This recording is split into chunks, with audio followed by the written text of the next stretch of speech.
Welcome to Kenton's videos. Enjoy the video. You start by securing your settings, back up any custom profiles, and note GPU offsets so you can restore if needed. Once done, download a clean driver package and these remove leftover driver-level tweaks. Reboot into safe mode and make sure third-party overclock utilities are disabled from startup. You do this because drivers and RAM resident tools often reapply overclocks. This ensures the system is in a minimal state, ready for a thorough removal step without interference. You now run the in safe mode to fully remove driver files, control panel entries, and registry traces that can preserve overclock values.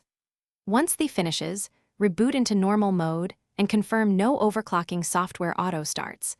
Disable any lingering services if found.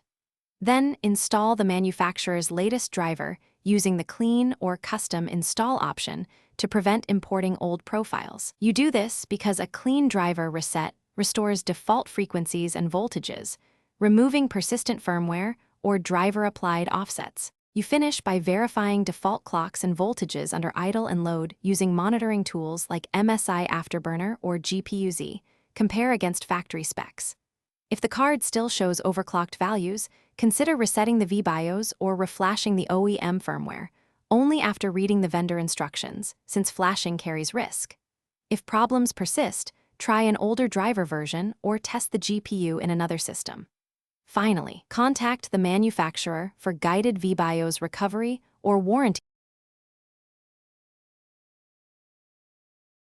Thanks for watching. Consider subscribing if we helped you.